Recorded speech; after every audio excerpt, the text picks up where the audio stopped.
Imagine walking into a building where almost everything around you has been carefully designed to influence your decisions.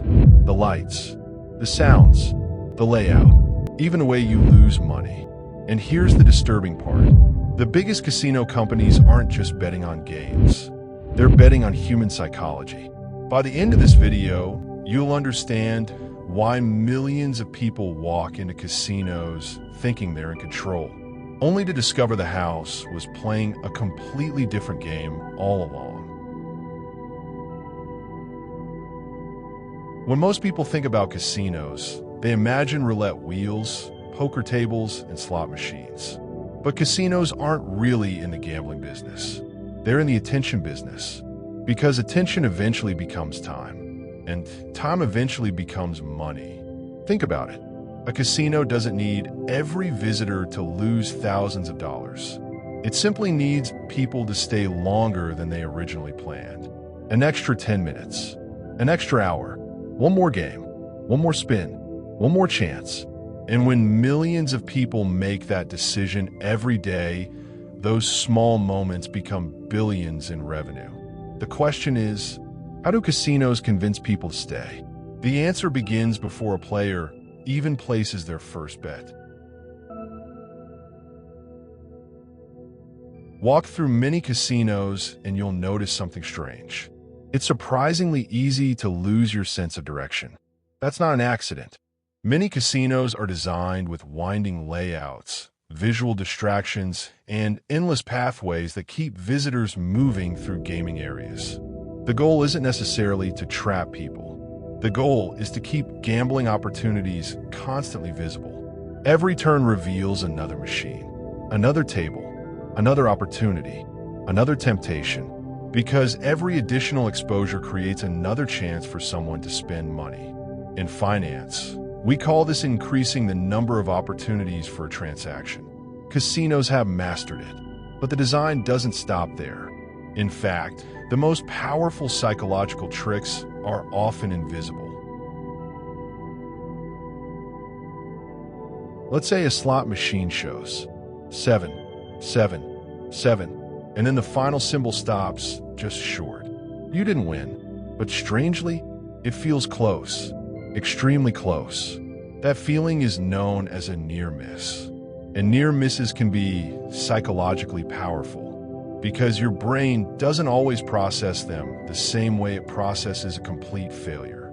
Instead, it can create the sensation that success is just around the corner, that the next attempt might be different, that you're getting closer, even when each spin remains independent.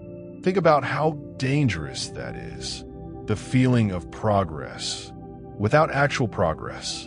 And if that concept sounds familiar, it's because similar psychological patterns appear far beyond casinos.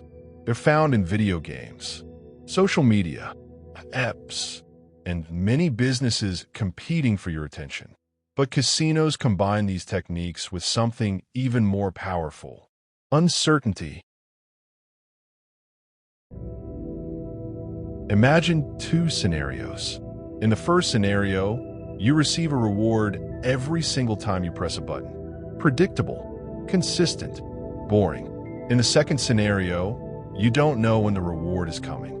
Maybe now, maybe later, maybe after 10 tries, maybe after 100. That uncertainty creates anticipation, and anticipation keeps people engaged. Humans are naturally drawn toward uncertain rewards. It's one reason why people refresh notifications, check stock prices repeatedly, scroll endlessly, and continue gambling. The possibility of a reward often becomes more powerful than the reward itself.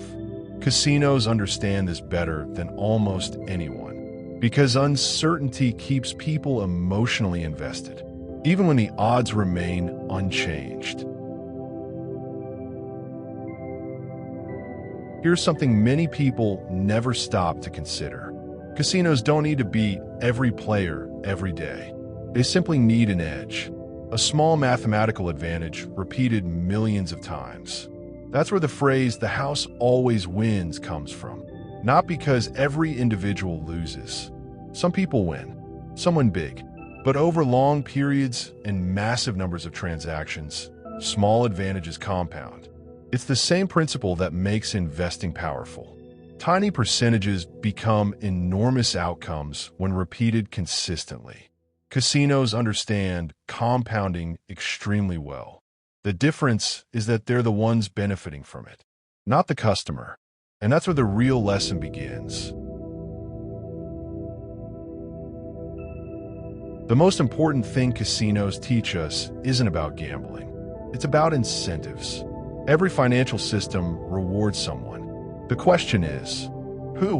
When you buy a product, someone profits. When you take out a loan, someone profits. When you use a platform, someone profits. The smartest financial thinkers learn to identify where incentives are flowing. Because once you understand incentives, you begin to understand the game. And when it comes to casinos, the incentives are crystal clear. The longer people stay, the more the business earns. Everything else is built around that objective. And that's what makes casinos so fascinating. They're not simply collections of games. They're some of the most sophisticated environments ever built for influencing human behavior.